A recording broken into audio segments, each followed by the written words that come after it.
Mysore or Mysuru is the third most populous city in the state of Karnataka and is one of the cleanest cities in India according to Swachh Sarvekshan.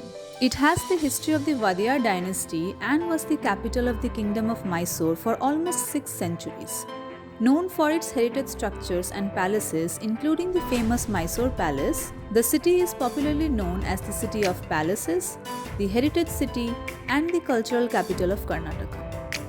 In this video, I will be sharing with you a one-day trip to Mysore and the places that you can visit in a day in this beautiful city of Mysuru. We travelled from Hampi to Mysore as we planned a combined trip of 2 days in Hampi and 1 day in Mysore. To reach Mysore by air, the closest international airport is the Bangalore airport.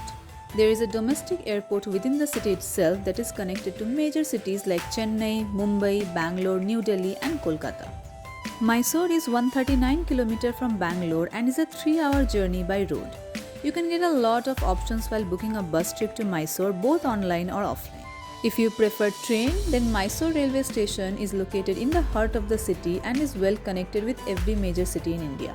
Same as a bus trip, you can either book in advance through online mode or instantly book your tickets while going to Mysore.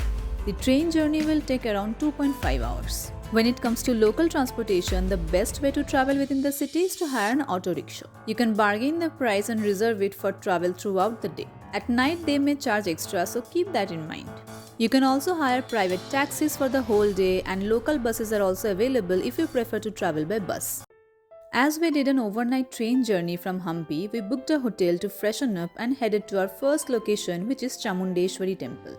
One of the most popular places to visit in Mysore, the Chamundeshwari Temple is dedicated to and named after goddess Chamundeshwari, who is believed to be an incarnation of Shiva's wife Parvati. It is also considered as a Shakti Peeth among the 18 Mahashakti Peeth. The name Mysore is derived from the name Mahishasura. There is also a brightly painted statue of the demon Mahishasura near the Chamundi temple. But what is the story behind this demon statue? A very popular belief concerning the Chamundi temple is that there once used to be a buffalo demon Mahishasura, who after years of penance and meditation had been granted a boon by God Brahma that he could not be killed by a man. He started using his powers negatively. As he could not be killed by a man, Lord Shiva's wife Parvati was granted powers by all the gods to make her strong enough to fight Mahishasura on a lion. With these powers, the goddess took on the form of Chamundeshwari, and at the end of the battle, Mahishasura was defeated. After temple visit, we had lunch and headed to Mysore Rail Museum. The museum was established in the year of 1979 by the Indian Railways and is the second museum of its kind after the National Railway Museum in Delhi.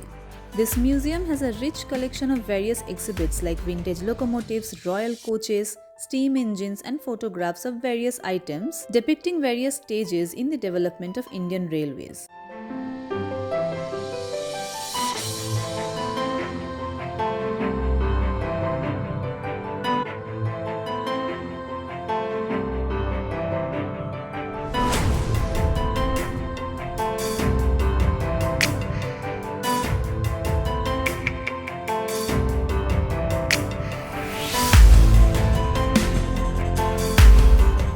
There is also a railway station built for display.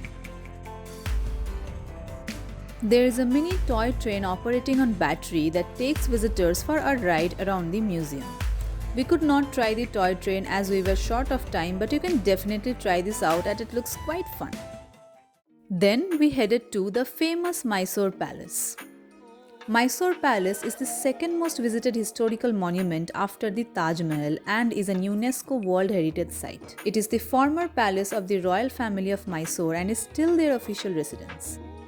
The palace was built in the year 1912 for the 24th ruler of the Vadiyar dynasty and is counted amongst one of the biggest palaces in the country.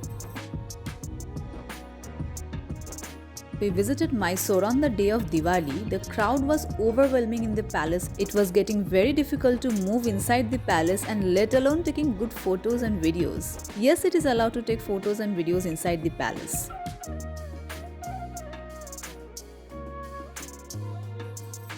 Each section of the palace is so majestic and beautiful that you cannot stop admiring the intricate work on the walls and the pillars.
In the evening, when the palace is lighted up, it's a visual delight to just sit in front of the palace and admire its beauty.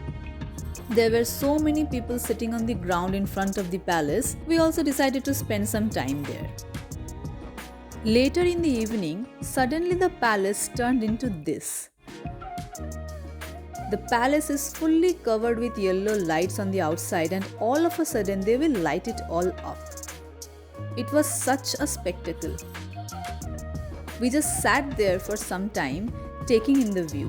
There is also a light and sound show that takes place at the Mysore Palace every day in the evening except for Sundays and public holidays. That day the show was not there, but we got to see the amazing view of the palace.